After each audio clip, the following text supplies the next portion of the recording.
Olá, amigos, graça e paz para todos vocês. Nós estamos dando continuidade a este canal que nós temos o propósito de divulgar a palavra de Deus, os ensinamentos, e é com muita felicidade também que nós desejamos orar pela sua vida. Então incentive esse canal, se inscreva nesse canal, curta esse vídeo e também compartilhe com seus amigos, aqueles que você entende que precisa de ouvir essa mensagem. E no dia de hoje nós vamos falar sobre a Páscoa, a morte e a ressurreição de Cristo Jesus. Pois bem, esse é um tema em que todos os cristãos respeitam bastante.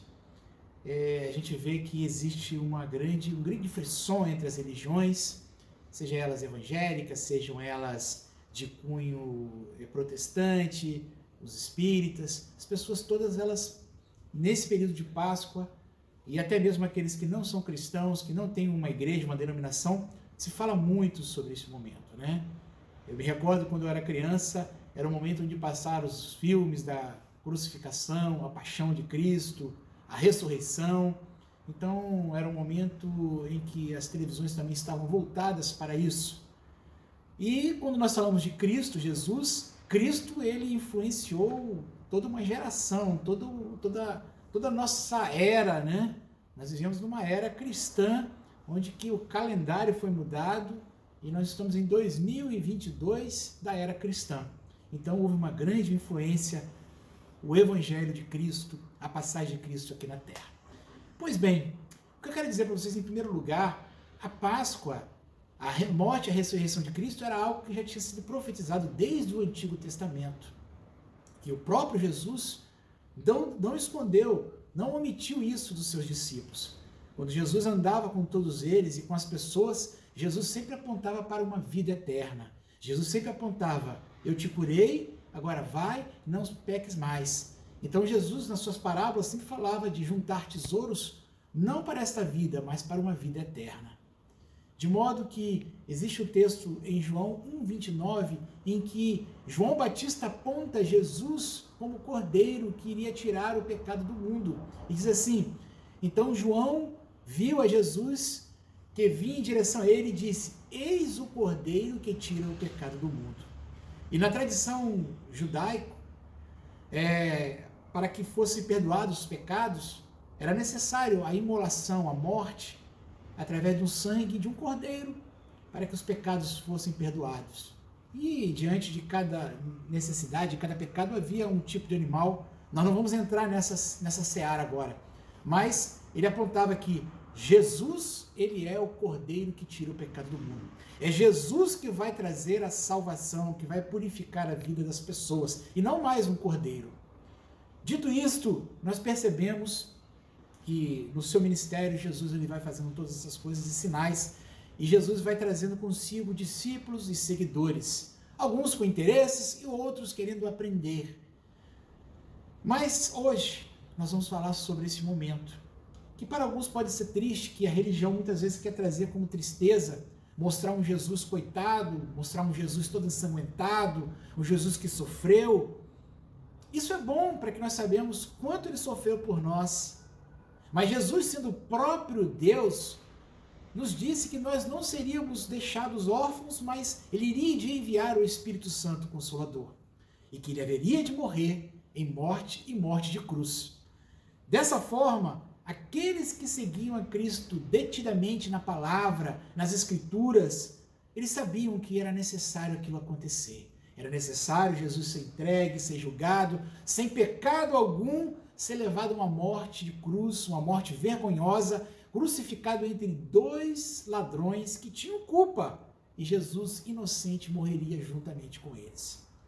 Então, era necessário que esse cordeiro, o cordeiro de Deus, morresse para que nós todos tivéssemos salvação. Louvado seja o nome do Senhor por isso. E a crucificação ela se deu em Mateus 27, 44 e 56, eu vou me basear no Evangelho de Mateus, principalmente.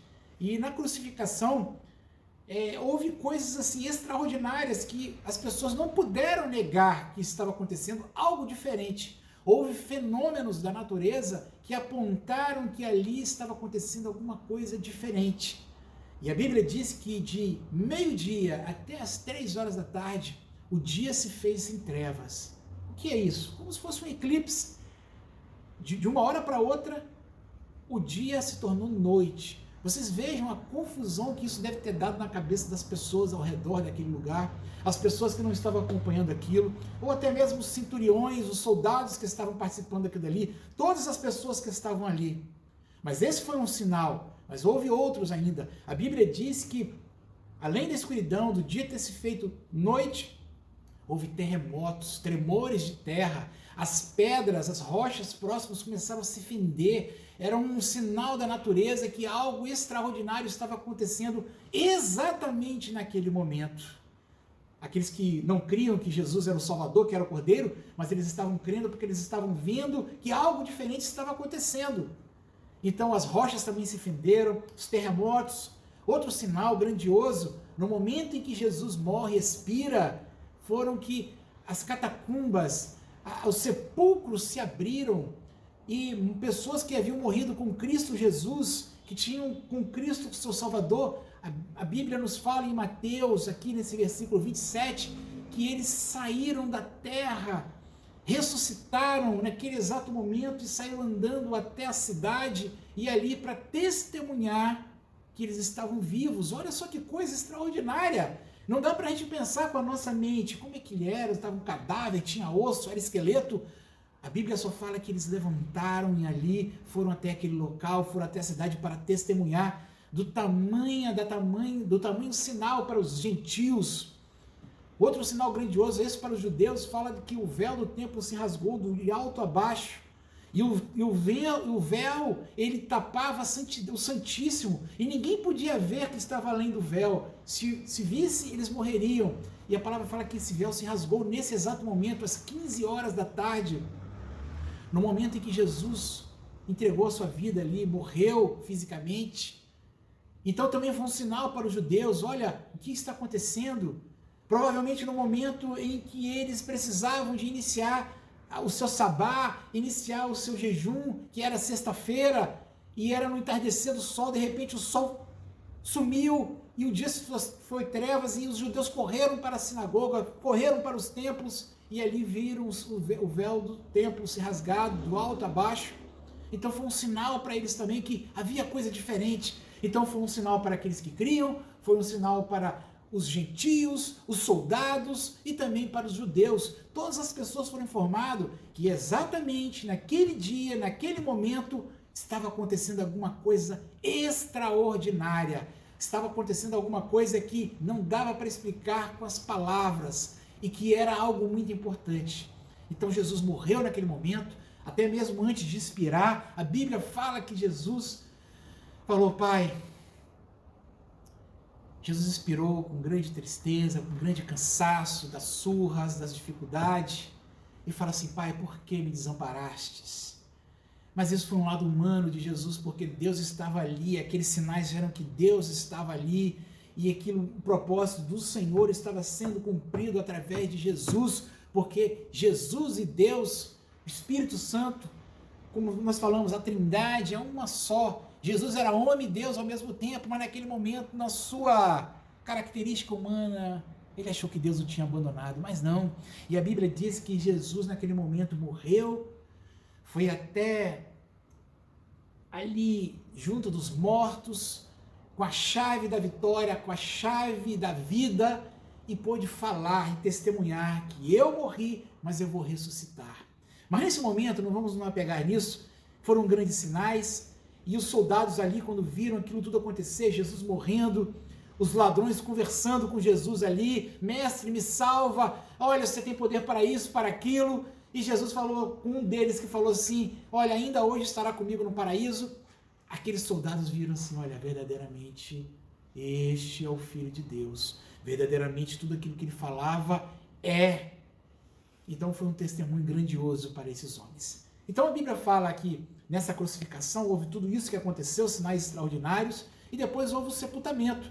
Quando Jesus morreu, José de Arimateia, que era um seguidor de Jesus, um homem de muitas posses, foi lá em Pilatos, aquele mesmo que lavou as mãos para que Jesus fosse crucificado, e pediu o corpo de Jesus para que ele pudesse colocá-lo em uma catacumba que ele tinha, bem nova, que ele tinha mandado cavar nas pedras, e assim foi concedido para ele. E ele pegou aquele corpo, preparou o corpo de Jesus, o colocou em lençóis, cobriu o seu rosto com lenço, e Jesus foi depositado naquela catacumba, naquele túmulo. Mas a Bíblia fala que os homens ali, os soldados, o próprio Pilatos falou assim: olha, soldados, fiquem atentos, eu quero que vocês vão lá e vigiem essa catacumba, vigiem esse túmulo, porque dizem que ele vai ressuscitar, mas eu quero que vocês estejam lá para evitar que aconteça alguma coisa, para evitar que os seguidores deles vão lá e tirem ele, dizem que ele ressuscitou.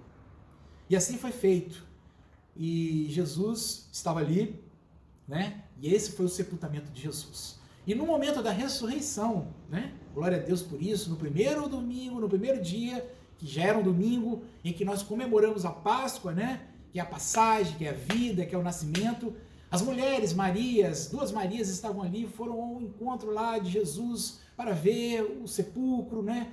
Como nós, quando as pessoas morrem, nós temos aquela saudade, queremos ir lá visitar. E quando elas chegaram lá, havia um anjo do Senhor, o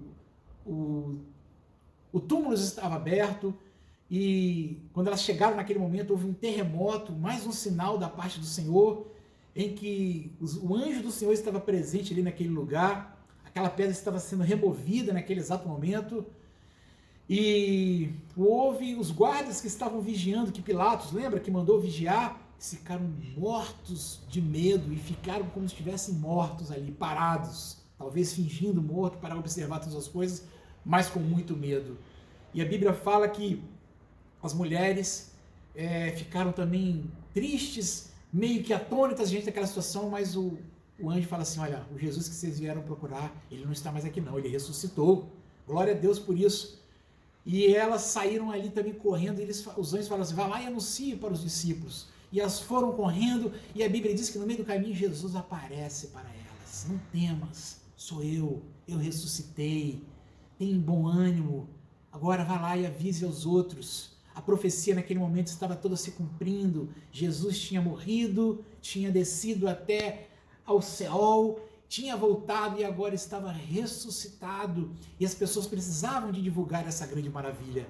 E aquelas mulheres grandes e virtuosas foram ao encontro dos discípulos, e a Bíblia fala aí em João, também fala também que era Pedro e João, e eles saíram correndo ao encontro ali, e a Bíblia diz que João, o discípulo que o Senhor amava, quando chegou na porta do túmulo, observou os lençóis à parte, não teve coragem de entrar.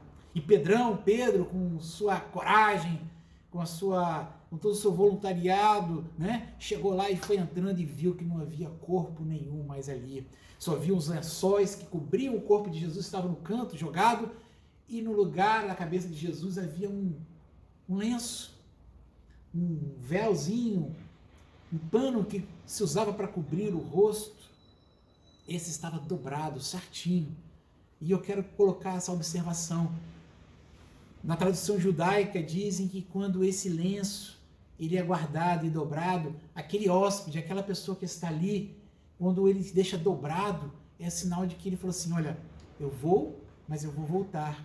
Se ele deixasse ele de qualquer jeito, como os lençóis ficaram, era sinal que ele não iria voltar mais. Mas aquele lenço dobrado, na tradição judaica, significa que eu fui, mas eu vou voltar. Louvado seja o nome do Senhor. Mais um sinal da parte do Senhor, que ele estava ressurreto. Jesus depois aparece aos seus discípulos. Jesus pede para que eles, da grande comissão, né? Jesus fala: olha, vocês vão fazer discípulos, vão anunciar este evangelho, porque as pessoas precisam conhecer, não só os judeus, mas os gentios, todas as pessoas que me aceitarem serão batizadas, serão tidas como novas criaturas, e o meu reino, o reino do meu Pai, será divulgado. Meus amados, essa é uma síntese do que é a Páscoa. Essa é uma síntese do que aconteceu com Jesus no final do seu ministério terreno, e como aconteceu, e os sinais maravilhosos que envolveram tudo isso. Não dá para dizer que Jesus não ressuscitou. Não dá para dizer que ele está morto. Não dá para dizer que ele é um coitadinho na cruz, porque agora os discípulos estavam vendo ele ressurreto de uma forma maravilhosa, que todos os sinais que ele operou que ele ensinou, agora o Espírito Santo seria soprado sobre todos eles e eles fariam sinais iguais e maiores que Cristo. Então, comemore a Páscoa, comemore porque é um nascimento, é uma oportunidade que você tem de se crer nisso, de ter uma nova vida, de passar por uma vida de pecado para uma vida com Cristo abençoada. Se você gostou dessa palavra, curta esse vídeo, compartilhe com seus amigos, será um prazer. Também eu te peço para que você se inscreva aqui nesse canal, para que nos dê mais oportunidade de continuar fazendo os nossos vídeos. Que Deus te abençoe e Deus te guarde.